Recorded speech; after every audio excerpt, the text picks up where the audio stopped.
La Declaración del Milenio, suscrita en la Asamblea General de Naciones Unidas de septiembre del 2000 por 147 jefes de Estado y de Gobierno de 191 países asistentes, estableció 8 objetivos de desarrollo del milenio, de los cuales el Ecuador ha cumplido casi todos.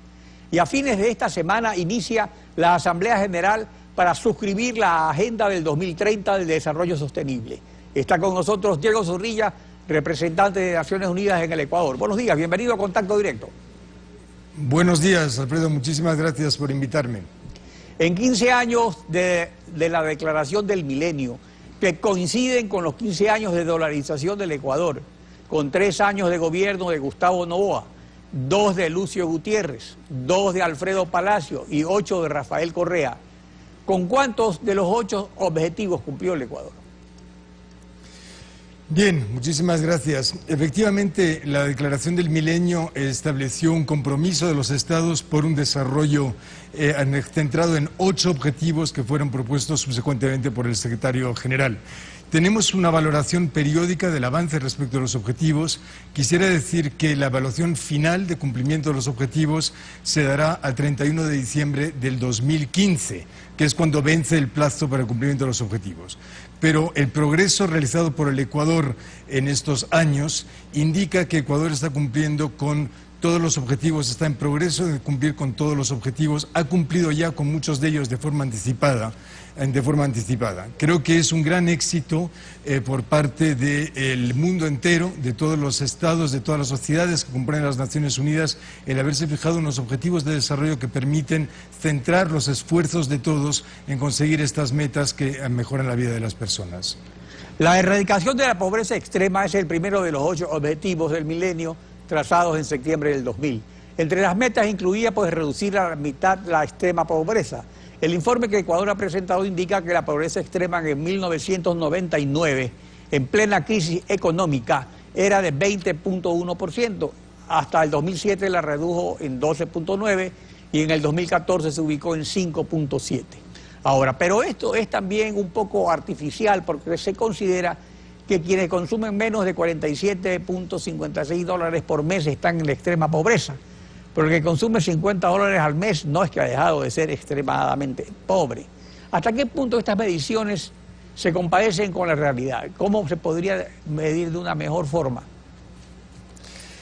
Sí, efectivamente, una medida de la pobreza que es únicamente una medida de pobreza por ingresos no es suficientemente completa. Sin embargo, a efectos de comparabilidad internacional y para poder tener una base que permita comparar entre los países, hay una línea de pobreza universal que es de $1.25, es incluso más baja que la línea de pobreza a la que hacía usted referencia hace un momento.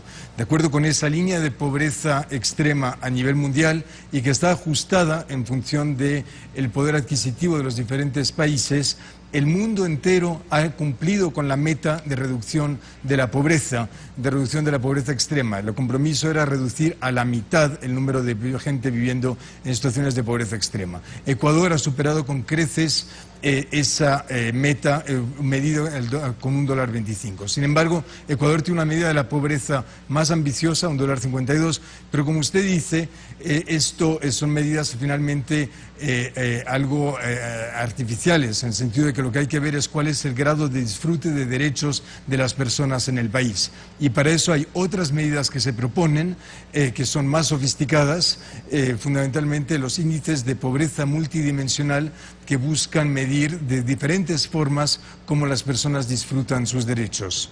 De todas formas, quiero dejar claro que tampoco estamos satisfechos con los progresos realizados a nivel mundial, pero no hay que ser triunfalistas. Hay todavía cientos de millones de personas que viven en situaciones de pobreza extrema. En el Ecuador, incluso con la medida de $1.52, hay más de 1 millón de personas viviendo en situaciones de pobreza extrema.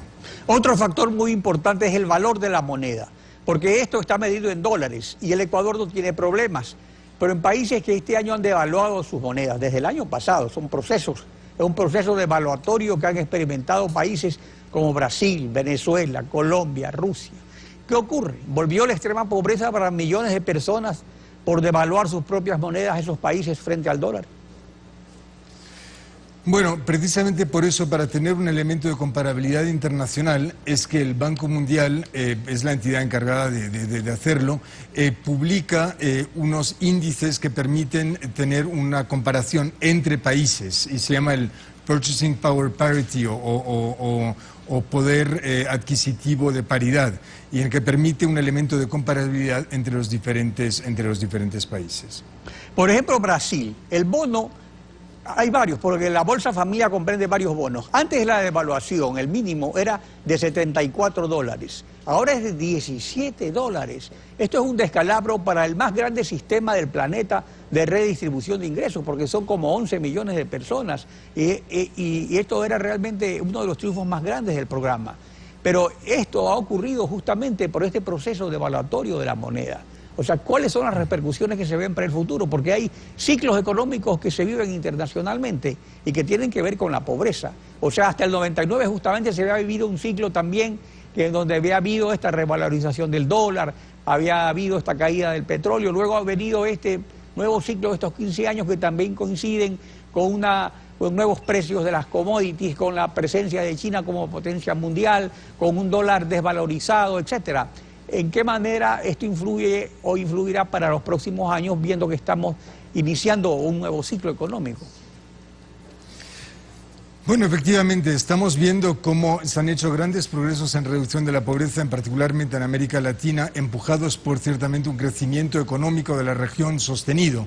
Este crecimiento que ha ido acompañado con políticas redistributivas en la mayor parte de los países de la región, yo diría que en todos. Entonces, los efectos de la reducción de la pobreza han sido una combinación de un crecimiento económico y políticas redistributivas, bien a través de medidas fiscales o bien a través de transferencias monetarias o no monetarias a las clases más vulnerables, a las clases más desfavorecidas.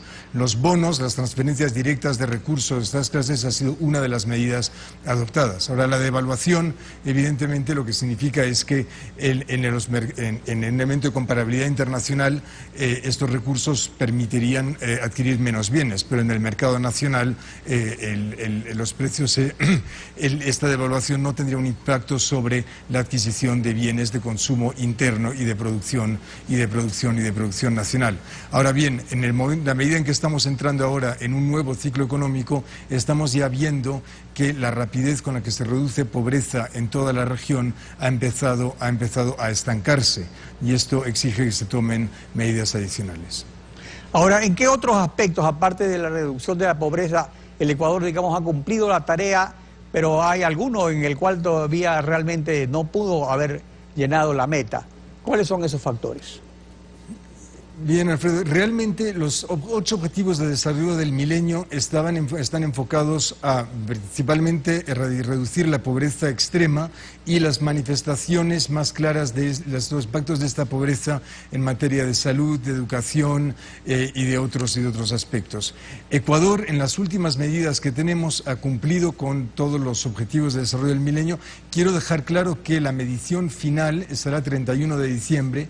Hay un objetivo con el cual hay un objetivo que está en progreso, pero que ofrece todavía algún desafío y que es común a Ecuador y a muchos otros países de la región, que es la reducción de la mortalidad materna. Es la meta de reducción de la mortalidad materna. O sea que esa sería la sección. Ahora, pero en breves rasgos, para concluir, ¿cuál es el consenso al que han llegado los 193 Estados miembros de las Naciones Unidas respecto a una nueva agenda de desarrollo intitulada la Agenda de 2030 para el Desarrollo Sostenible, a la cual pues asistirá el Papa, el presidente Correa y casi todos los jefes de Estado de gobierno de Naciones Unidas? Exacto, y para nosotros es un gran momento, es el 70 aniversario de la Organización de las Naciones Unidas y nos estamos mirando para atrás los objetivos de desarrollo del milenio, viendo qué impacto han tenido, pero también proponiendo una nueva agenda para los próximos 15 años, que difiere de la anterior en lo que es una agenda muy consensuada entre todos los países del mundo. Va a ser su negociación, ha sido negociada largamente durante 3 años y tenemos ahora estos objetivos de desarrollo sostenible que buscan construir sobre la base de los objetivos de desarrollo del milenio, pero añaden 2 dimensiones nuevas. Una, la lucha contra la inequidad y la inequidad dentro de los estados y entre los estados, y también el aspecto de protección del medio ambiente. Esta es la primera generación, somos parte de la primera generación que tiene la capacidad de erradicar la pobreza extrema. Ese es el objetivo de la nueva agenda, no ya reducirla, sino erradicar la pobreza extrema, pero al mismo tiempo somos la primera generación que tiene la capacidad de introducir cambios fundamentales en nuestro planeta que lo hagan invivible para las especies, para muchas especies, incluida la especie humana. Entonces, estas dos agendas, la agenda de desarrollo y la agenda de protección medioambiental, se están uniendo en una sola agenda, la agenda de los Objetivos de Desarrollo Sostenible, que ha sido consensuada entre todos los estados y que será aprobada este domingo en Nueva York, con presencia, como dice usted, de más de 100 jefes de Estado. Diego Zorrilla, gracias por su participación en Contacto Directo. Muchísimas gracias por invitarme, Alfredo.